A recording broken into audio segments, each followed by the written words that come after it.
Salut à tous, je vous retrouve dans cette... Articulons, commençons.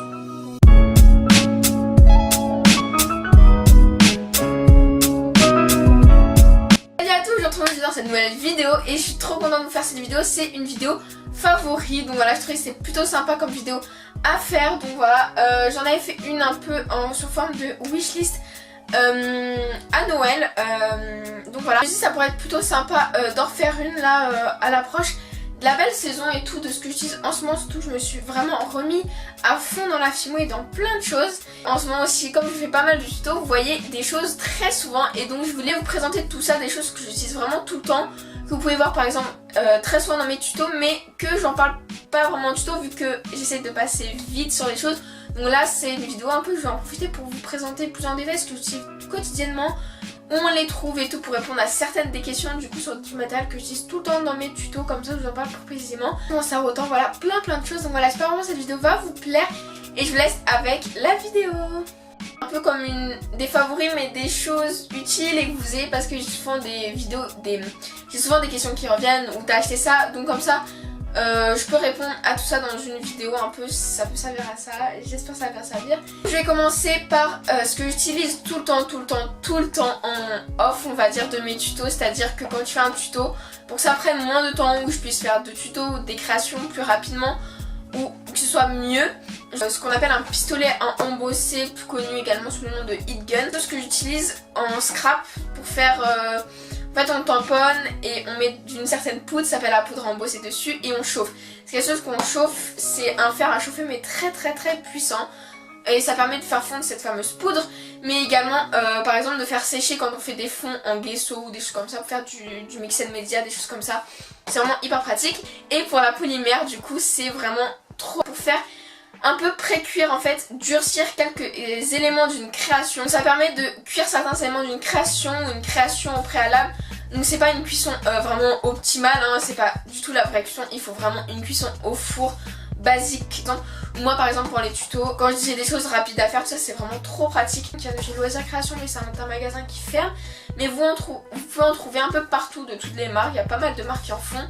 Donc voilà, je mettrai tout ça dans la barre d'infos. Donc ensuite je voulais vous parler de quelque chose que j'utilise quotidiennement, qui est très connu, voilà, maintenant. C'est vraiment un basique, mais on m'a déjà demandé un peu où on pouvait en trouver, si on pouvait trouver des alternatives.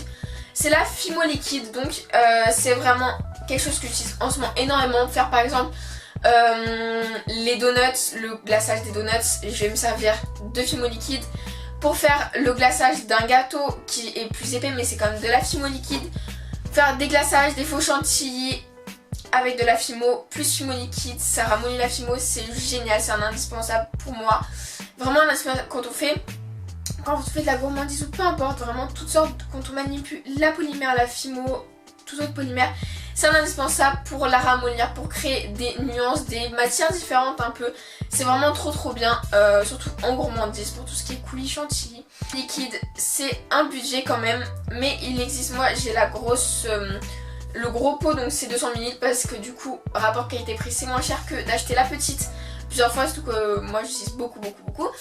Mais voilà, vous pouvez le trouver dans tous les magasins de loisirs créatifs possibles et imaginables, je pense, parce que c'est quand je vous le dis, c'est un basique.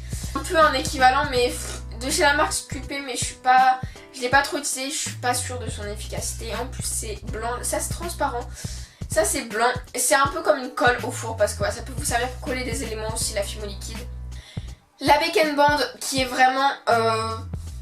je l'ai pas beaucoup utilisée, parce qu'en fait j'en trouve pas l'utilité, mais ça peut être un compromis, mais niveau prix c'est presque plus cher. Donc à voir, mais je pense pas que c'est un bon équivalent. En tout cas voilà, je l'ai, mais je pense pas que c'est un équivalent de la Fimo liquide. Je vais être très sincère, je ne sais pas vraiment comment on pourrait la remplacer en fait. Par exemple pour ramollir de la Fimo, on peut utiliser de l'eau pour ramollir de la Fimo, de faire de la chantilly. Par contre pour aller jusqu'à l'état de coulis, il faut vraiment beaucoup d'eau. Donc voilà, je pense que vous pouvez remplacer par de l'eau en commençant avec de la crème hydratante, comme je vous le montre dans quasiment tous mes tutos. Mais je pense vraiment que c'est un très bon investissement et rentable, surtout quand on fait de la gourmandise en Fimo. Je voulais vous parler d'un indispensable niveau outils. Donc voilà, ce sont des petits outils comme ça en silicone. Vous pouvez trouver plein de sortes d'outils en silicone, vraiment un peu sur tous les sites genre eBay, Banggood, tout ça vous pouvez en trouver vraiment plein. Des outils comme ceci. Également des outils un peu plus professionnels parce que ceux-là voilà c'est pas de la top qualité. Voilà, mais pour le prix c'est vraiment génial. Mais également vous pouvez trouver de la marque Sculpey des outils beaucoup plus gros en fait, avec une mine en caoutchouc beaucoup plus gros pour des usages tout autres. Vraiment. Chez Sculpey, vous pourrez trouver d'ailleurs à la petite épicerie d'autres marques pour les sculptures, chez Cultura, voilà il y a plein d'outils comme ceci. Mais en tout cas les petits pour la précision et les petites gourmandises c'est vraiment trop bien et vous pouvez surtout les trouver sur internet. Vous avez pu voir en ce moment je fais pas mal de choses avec des licornes et j'utilise pas mal le doré. Et le mélange entre de la poudre et du vernis, je l'ai testé avec des Perlex ou des Perfect Perles et le rendu n'est pas du tout pareil. C'est un rendu beaucoup plus pâteux, beaucoup moins opaque qu'avec la poudre Fimo liée au vernis Fimo. C'est vraiment un mélange parfait. J'ai essayé de mélanger du coup au vernis Fimo d'autres poudres donc de style Perlex ou Perfect Perles. Ça n'a pas marché. Ça marche, c'est un bon compromis, mais ça ne marche pas aussi bien. Donc voilà, pour cette utilité là, c'est mes favoris en ce moment parce que je suis à fond dans les licornes. Également ces poudres là comme j'utiliserais en fait des poudres Perfect Perles ou Perlex. Et en contrepartie les Perfect Perles Perlex sont beaucoup mieux pour faire sur des fonds de polymère je trouve.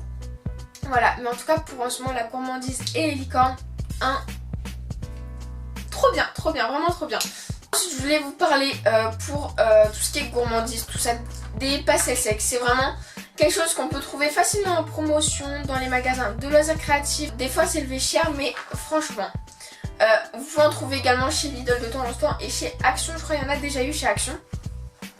Et vous n'avez pas besoin d'énormément de couleurs. Personnellement j'utilise dans chacune de mes vidéos du jaune, de l'ocre, du rouge et du marron. Vous pouvez également utiliser, si vous voulez les acheter à l'unité par exemple, du marron un peu plus rouge comme on appelle le rouge sanguine et de l'ocre tout simplement. Moi j'aime bien quand même allier avec du jaune mais voilà. C'est sec, un indispensable gourmandise vraiment. J'avais au début moi utilisé parfois des craies. Donc des craies par exemple jaunes ou des craies marron. Le rendu n'est pas le même, c'est beaucoup moins réaliste. Vous avez beaucoup moins de nuances de couleurs. Vous pouvez, mais je faisais avec au début et franchement si vous n'avez pas encore de pastel sec, les craies ça peut être un compromis.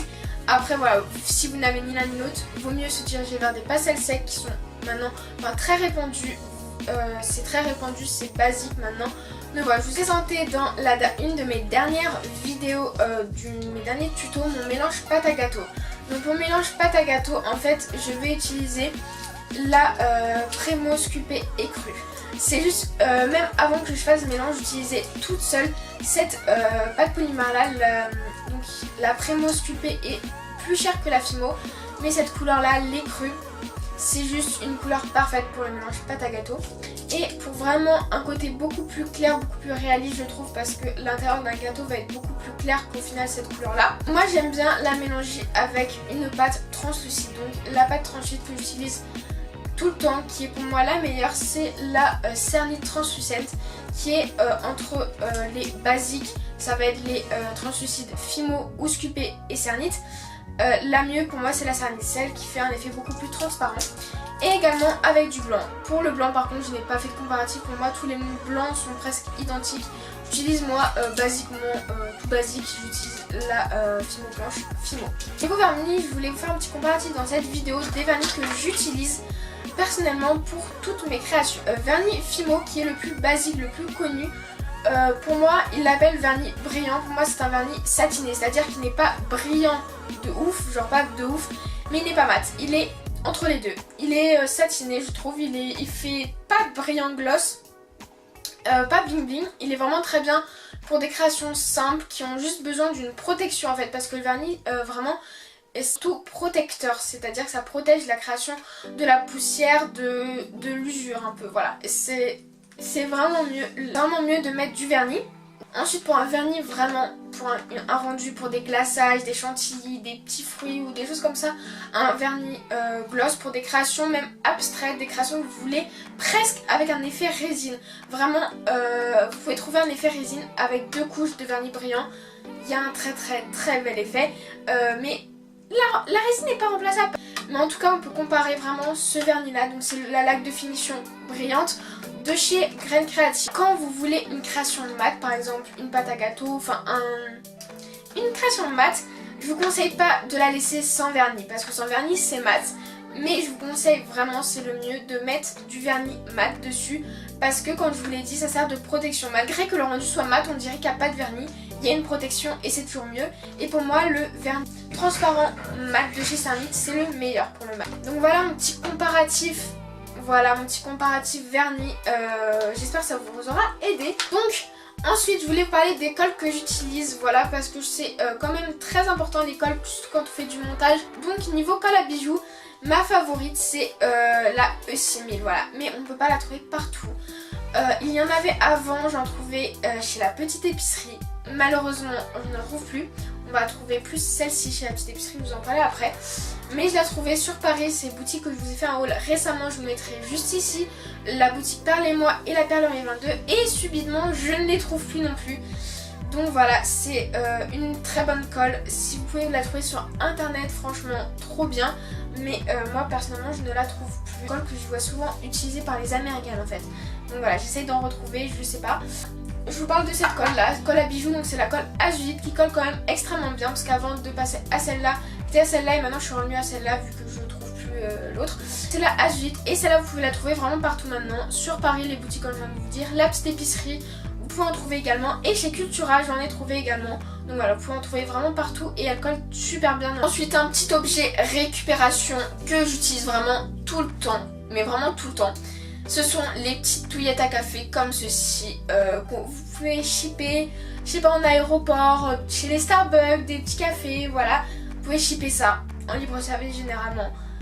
C'est des petits bâtonnets en bois comme ça et moi je l'utilise mais juste tout le temps, mais tout le temps. J'ai tellement de possibilités avec. On peut utiliser ces petites choses là pour créer des petits plateaux, des petites choses miniatures, donc comme les plateaux du tuto que j'avais réalisé avec le tuto de Madame Patachou. Du coup elle en réalise des blancs, moi j'en avais réalisé des blancs, des marrons, voilà, pour faire de la miniature, tout ça, même des petits plateaux beaucoup plus petits, plus simples, des armatures, vraiment trop bien pour la miniature.